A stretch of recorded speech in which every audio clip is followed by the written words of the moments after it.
Hi friends, welcome back to Farm Girl Diaries. My name is Caitlin and we are going to talk about year-end activities today.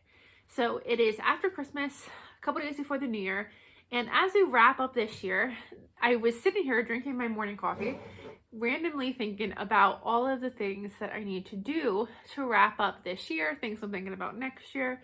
So I thought I'd bring you guys along and we'd have a chat about what the end of the year looks like for a gardener slash homesteader, and then a challenge that we do every single year that we have to start thinking about. So it is the middle of December, well actually it's the end of December, and it is cold.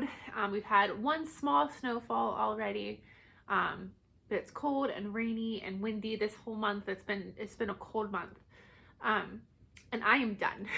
I am ready for spring. I'm ready for my garden. I'm very much missing my garden. And then something that's kept me kind of sane the past 2 years is I had a garden bunny, and my bunny lived in the garden, and even right now when there's nothing going on in the garden, I would have to go into the garden to feed her. And so I would still go in the garden and at least like put eyes on the garden, be in the garden, even though everything's asleep, everything's dormant. I would still get to like go and be in the garden, even if it was just brief moments of time to feed the bunny. Well, unfortunately, my bunny passed away the week before Thanksgiving, and that was devastating. I'm super sad about that, but I haven't had to go in the garden anymore. So I walked around the garden yesterday because I needed to just kind of like be in my garden space, and there's nothing going on. There's nothing to see.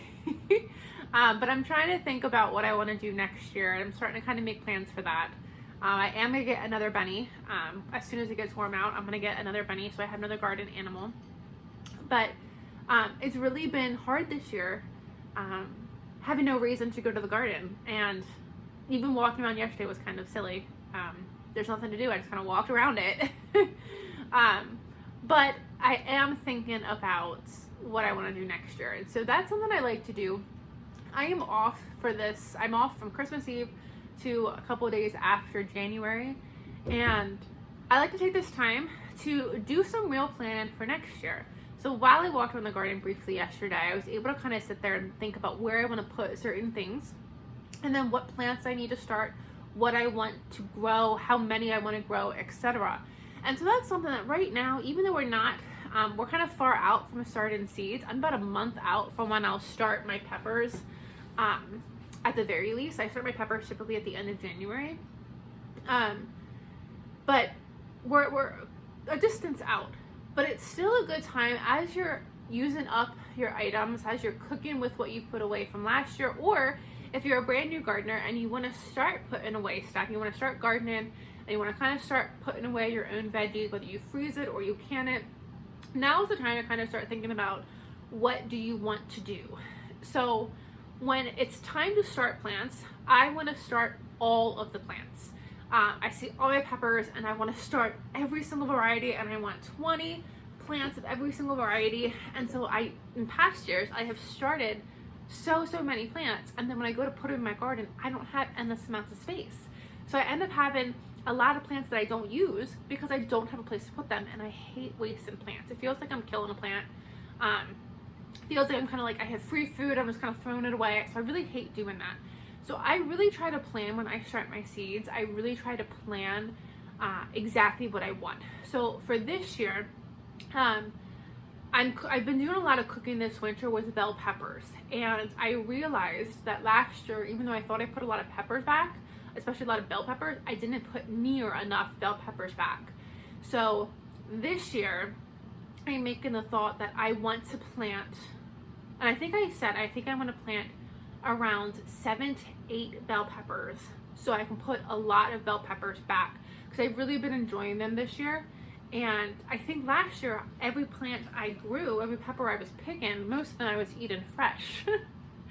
So, and that's something I started doing, I think it was this year I started doing, is I started trying to eat more fresh than just putting up in the freezers.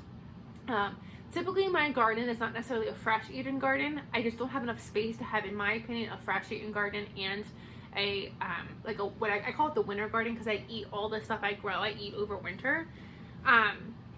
So this year I try to eat fresh too, and I think I ate a little too fresh. I didn't put enough up.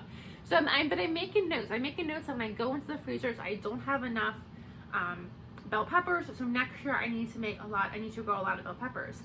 I also made note that I have so many jalapenos. I think over this holiday break that I have, I'm gonna have to do something with all of my jalapenos. Because I have a ton of them, and I'm making a note next year, grow 1 jalapeno, so you have fresh jalapenos, but you don't need to grow a ton of jalapenos either. So even though it's not quite garden season yet, I'm able to kind of think about what I want to grow and what I want to put up next year. So I'm already kind of thinking about the plants I want to have, the items I want to have, etc. And it's good to start thinking about this because right now over this Christmas break is when I like to order my plants or my seeds. So I like to go down, I like to go through my seed box and see what I am low on, see what I need to order, and then get that order in now. I also want to try to remember to order my onions. I didn't do onions this year just because I didn't order them. I kept saying, oh, I'll order, and I didn't order. So I'm hoping that over this break to order my onions too, so that I have, when the onions it's time to ship the onions, time to plant the onions, they just show up and I don't have to do anything.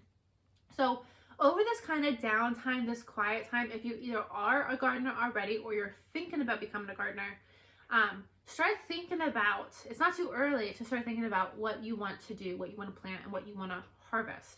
Ultimately for me, because my garden is so much for preserving and so much for like winter eating and early spring eating before the garden's kind of in full force again, because it's so much for preservation, that's the big driving force for me. As I think about what I want to preserve and then what do I need to do in order to preserve what I want to preserve. So I'm looking at my canned goods and I'm documented how many of each I have and how many I expect to use from now until midsummer.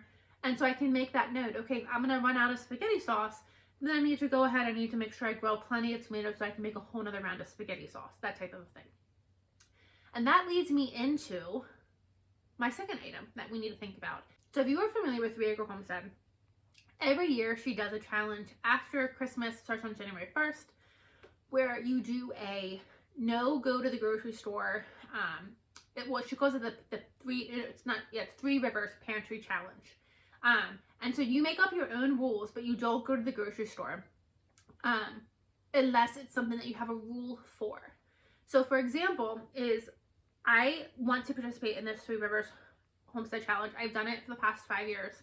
To the level of food that I put away, it's not that complicated anymore, it's not that hard. But I still like to participate. I still like to make a conscious effort to not go to the grocery store. So you make your rules. So for me, my rule is going to be I'm allowed to buy milk because I like to have milk for my morning coffee. I'm allowed to buy milk, and I'm allowed to buy sour cream because I cannot live without sour cream. And I just bought a fresh thing of sour cream for Christmas Eve or for the Christmas dinner, and that will not last me for a long time. So I'm allowed to buy milk and I'm allowed to buy sour cream, and that's it. I'm not allowed to buy anything else from the grocery store. So, and the purpose of that is because you want to force yourself to use the things that you've already put up. You want to make yourself use all of the canned items that you work so hard to do and to make. You want to use your freezer full of items. You don't want things to be going bad. You want to start using these things. And so, years ago at this point, it's probably been 5 years at least. I work right next to a grocery store, and I would go to the grocery store every single day because I'd be like just sitting there at my desk thinking, what do I want to have for work or for dinner tonight? And I would come up with this meal plan, and I didn't have any of the things on the meal plan, so I'd have to go to the grocery store and buy all the different items. And then the very next day, what do you want to have for dinner? It'd be the exact same thing. Go to the grocery store, despite the fact that I've always had a full freezer, a full pantry. I've always had plenty of food. I was always thinking outside of my house, and everything I wanted to make was items that I didn't have in my house. And so you have to train yourself, which I've successfully done, and it takes time and it is hard, but it's worth it. You have to train yourself to not think outside of your home. So now when I think about what do I want to eat, I think about what I have in my pantry, what I have in my freezers, what can I make? And so I think inside the house. So for example, if I want to have tacos, I don't have tortillas, I will make my own tortillas. I think, okay, let's just go ahead, and if we want tacos, we make our own tortillas. If we don't want to make our own tortillas, then we don't have those tacos. And we think of something else. So that, I think, the reason I can do that so well is I think in part because of the Three Rivers Challenge. The very first year I did the Three Rivers Challenge was before I put up as much food as I put up now. Right now I put up hundreds of jars a year. I have an extra chest freezer full of food. When I first did this challenge, I didn't have near as much as I did, and it was a challenge. And it was fun. I remember during that challenge, we were going to a party and I needed to make a dessert. I had the typical box cake mixes, and I didn't want to do that. I wanted something different. And I had a jar of apple pie filling that I had canned in the fall, and I ended up making cream cheese danishes with apples on top. And that has become a regular item that I make now, which I had never made before. And the only reason I found it is because I was trying to Google what can I make with apple pie filling, and other than apple pie, and these cream cheese danishes popped up. Another one that I did during this time is I wanted Chinese food, and so during this time you also try not to go out to eat. You try not to you try to do everything on your own in your own house with food that you already have. And so I wanted Chinese food during this time, and so I remember I made the fried rice. I made and breaded and fried the chicken. I think I already had frozen egg rolls in the freezer, and then I wanted dumplings, so I made dumplings with my pickled cabbage.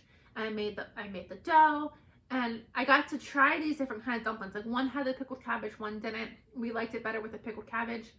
For the fried rice, I wanted peas, but I didn't have peas, but I had snap peas in the freezer, so I literally like cut off the shell of the frozen snap pea and just had the little itty bitty peas in the fried rice.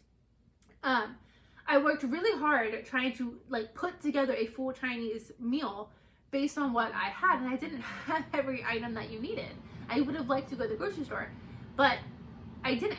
I made myself do it, and I remember being so proud of that meal, that I was able to put this together when any other time I would have went to the grocery store and bought the peas and the dumpling dough, and I would have like probably even bought the dumplings. Like I would have bought everything and then kind of came home and assembled it. So it's a fun challenge, I think, to do.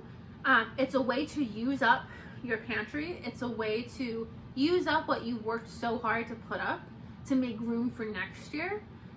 It's a way to save money so you're not going to the grocery store. And in my opinion, it's a way to bring in new recipes and make things that you typically don't make.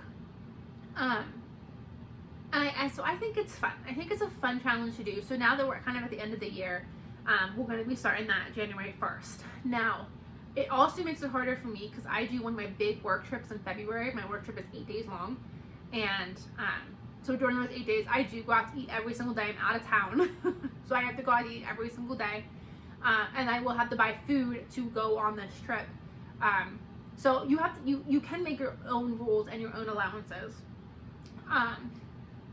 But no matter how long you do it, whether you do it for a couple weeks, you do it for a month, you do it for a couple of months, I think it's a fun challenge to do. I think it's a fun experiment to see how long can you go without going to the grocery store and without buying something new, and kind of train in your mind that if you don't have item A, you have to find a substitute. And a lot of times you can kind of work around your meal and find something that'll work.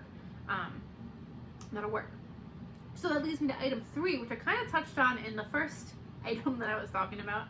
This is also a good time to clean out your freezers and do those projects that you kind of marked that you were going to do in the summertime but you didn't have time to do. Now you have time to do, so now let's do them. So for me, I had a ton of frozen peppers in the freezer. I do what's called a pepper blend, and it's okra and peppers and onions, and I chop them all up, I mix them all up, and I put them into baggies, and they're like single serve baggies. So whenever I want to use this pepper blend, I use this pepper blend in soups. I also just use this pepper blend as a side I add herb butter to it, some spices, and it's literally just a side dish with like mixed vegetables that I really like. I really love this pepper blend. But over the summer, I took all the peppers and I think I chopped them up. But I didn't, like, I put them all in one bag. So I have all like my banana peppers in one bag, and my orange gummies in one bag, and my bell peppers in one bag, and my okra in one bag. I need to combine them all together and put them into individual baggies. I need to do that before garden season gets started because I need to know how many pepper plants for these pepper packets I need to make for next year. I typically grow enough peppers to have pepper packets for 2 years. So I chopped up my peppers this summer and I'm like, oh, I'm good. I have so many. I had some left over from last year. Like, we're great. Well, I just went and checked my pepper packets like a week ago and I am low. I am not going to have enough for 2 years. I did not put enough away last year. So I need to make a point that over this week, and I'll bring you guys along for it, we need to get those pepper packets done. I also froze a whole bunch of tomatoes. In the beginning especially, and at the end when you have tomatoes coming in, you don't have a whole bunch of tomatoes coming in at once. You just have like 5 or 6 here, 7 or 8 there. Not enough for a cannon project. So I froze a whole bunch of my tomatoes. And now I have multiple bags of just frozen tomatoes that we need to get out of the freezer, especially to make room for next year. We don't need to keep whole frozen tomatoes in our freezer. So I want to get them out of my freezer and I want to do something. I don't know what I'm going to do with them, but I want to do something with them. So if you are like me and you put stuff in the freezer thinking I'll come back to it later, now at the end of the year, let's make a point to try to come back to that stuff so that we can go into the new year in a better space. I need more room in my freezers. I was kind of debating, do I need another chest freezer? The answer is no. I am one person. I don't need that much food.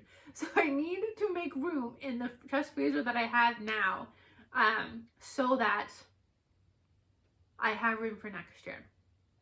I also want to take a look at my freezer meal freezer. So I have a big chest freezer which holds my frozen meat and my frozen veggies.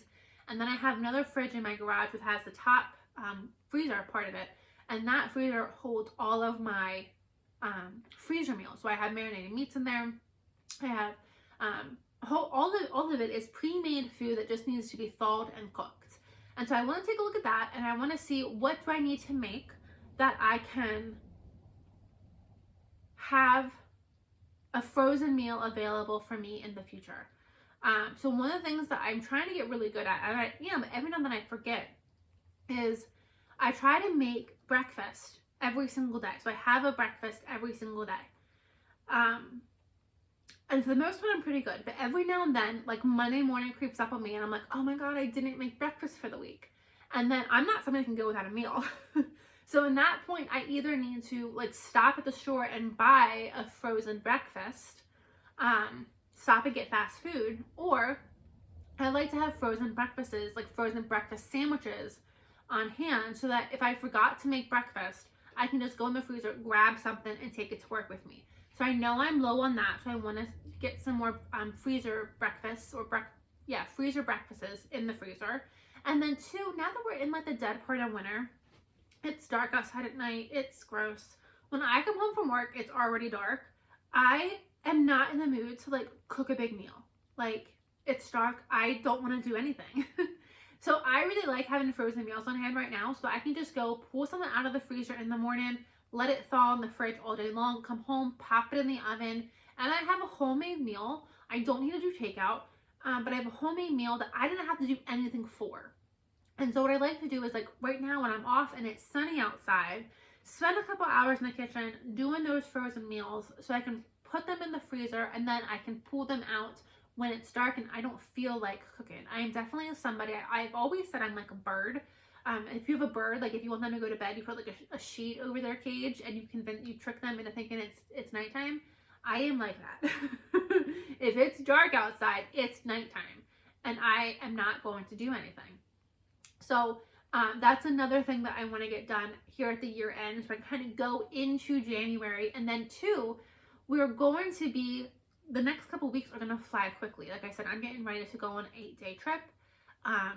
that's going to take up a lot of, like, kind of preparing for that is going to take up a lot of mental energy, a lot of work on my end. And then when we come back from that, it's going to be mid-February, and we will actively be in starting seeds. I'll have some seeds already started, and we'll kind of be back into the groove of trying to get back into spring, get things in the ground, maybe start opening up our gardens, maybe just even just sitting outside and soaking up some sun, because it's finally late past 4:30 in the afternoon again. So it's also nice then too, once we kind of start getting busier with our life, as we kind of start transitioning back into a normal routine, to have meals already ready to go that we don't need to really again be in the kitchen. We can come home from work and go outside and enjoy the sunshine, even if it's cold, even if it's just sunshine. And then not have to just be stuck in the kitchen cooking. So I'd like to use this time too to kind of do some meal prep for future meals, because I know I'm going to, they're going to come in handy. And then the last thing I want to do during this time is I am going to clean out my seed room this week, and I'm going to start some flower seeds. So I do a whole big spiel when I start my seeds. I bring you guys along every time and we talk about it. And I am a huge proponent of, you have to know your growing conditions. My growing conditions, my plants grow slower than they should. I'll be completely honest. It's not in a heated, it's in my basement, which I can heat. I do allow a little bit of my house heat to go into the basement. But it's probably about 68 degrees maybe, so it's not super warm. I have heat lights or heat pads down there. I have lamps down there. But my seeds just grow a little slower than they would if they were outside. So I have started seeds for years. I know what my conditions are, and I know how fast my seeds grow downstairs. And so for me, I know that things like pansies and petunias and begonias take a long time to grow in my house. They take a very long time to even germinate. And then once they germinate, they take forever to kind of get going. So I want to start those seeds now, so that hopefully, because I've always wanted to have like a big pot of my petunias and my pansies at Easter time, and I've not been able to do that. I had like the littlest greenery come Easter time, and it doesn't start flowering until like June. So I am going to start my pansies and my petunias and my begonias. I'm going to start them now, in the hopes that I have flowers in the spring. So that's something that if you have ever wanted to start flowers, start them now. It's a way to get our hands back into the soil, get us, I just love having plants that I get to like go down and check on every day, and like look at and see how they're growing, take care of them, water them and all that stuff. And from my experience, they grow very slowly, at least in my conditions, they grow very slowly. So now I think is going to be the perfect time to start them. I started them before this. I used to start them around Halloween, and I've had okay success. So we're going to start them now and see how this goes. So these are just some things to think about now that we're kind of wrapping up the year. Think about how you want to wrap up your year and how you want to go into the next year. So I just wanted to come on here and share how I am wrapping up this year, the things that I want to make sure that I get done, what I'm doing for next year, how I'm going to be doing some things, what I'm already thinking about in terms of next year's garden, and what I'm kind of going to do to help wrap up this year. So like every week on Sundays, I wrap up Sundays and I kind of plan for the next week. I make my breakfasts, I make my lunches for the week, I clean the house, I like prepare for the week ahead. And so now that we're at the end of the year, I think we need to do that exact same thing, but for next year. So we need to think further ahead, we need to think bigger, but we need to plan for next year, and start kind of thinking about what we want to do for next year. So I'll bring you guys along as we do some of these projects, so stay tuned. But let me know, what are you doing to prepare for 2025? Thank you guys for joining me. I'll see you guys on the next video. Maybe we'll be downstairs planting plants, or maybe we'll be doing some cooking. I don't know yet, but I'll see you later. Bye, friends.